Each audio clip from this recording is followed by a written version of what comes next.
I want to, make sure that I ask you about your husband, who I find it hilarious that you have described him as super white.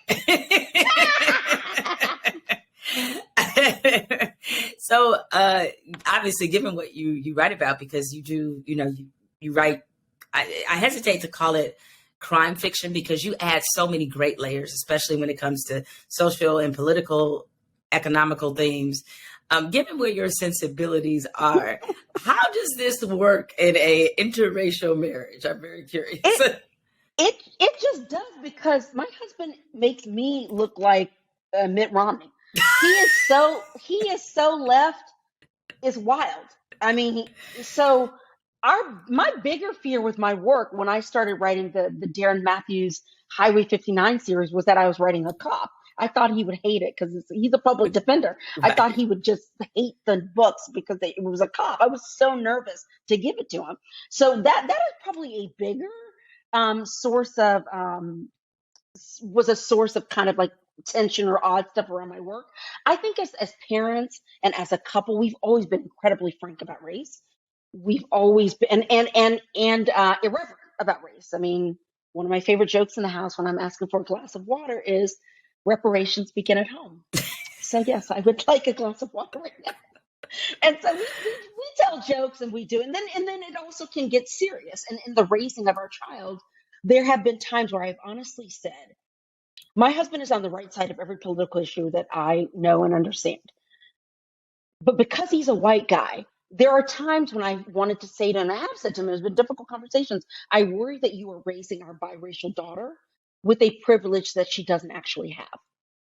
There are ways that you walk through the world as a 6-foot white dude. I've seen him show up at a screening with no invitation and just be in a suit and just get in. I mean, it's like you do anything, put on a suit, be 6 feet, be white, you just get in the room. So he walks through life with a kind of anti-authority kind of pose, and that's who he is as a public defender. And I do love the way that he's raising her in terms of standing up for her rights and all of this kind of stuff. But it subtly gets in sometimes that you are expressing to her, I have to come in and do a little of the cleanup on what it is to be a Black woman in a Black woman's body and make sure that she understands that too. So it's like this weird mix of I want her to be free and I want her to have the things that she should have. She should be able to act like him, but you can't totally. So that's been a bigger discussion probably on our marriage than anything else. What does it mean for you to be a Black Texan? Because you said something interesting about Texas, because you're originally from Houston, that you love Texas even though it doesn't necessarily love you back. Like, what does what does it mean for you to be a Black Texan? When I think about Texas, I think about my ancestors. I think about rural East Texas. I think of East Texas. I think of dirt roads. I think of my grandmothers, my great grandmothers. I think of them farming. I think of them farming going back to Reconstruction. I think of them founding freedmen's towns. I think of them founding colored elementary schools. I think of my dad's grandfather who had a 5th grade education, who sent 6 kids to graduate school. And what I see in that is there is a Texas-y spirit in there, which is I got the balls to believe I can pull all this off. And also I'm not going to be run out of here. And so, and I am always careful about talking about it because I would never want to fault people who fled during the Great Migration. Baby, bye. I get that. Flee and get out of this. My people chose not to do that. They simply chose to say, nah, we somehow scratched out a little piece of land and we're going to stay. And we're going to say, we'll do whatever we need to do to defend it. And then when the time comes to march to make it better. So I think of a kind of stick-to-itiveness. I think of a fortitude. I think of a self-regard in terms of what I'm capable of. I think of a friendliness. I think of the raw physical beauty of the place. I think of barbecue. I think of Juneteenth. So when I think about Texas, I think of warmth and pride.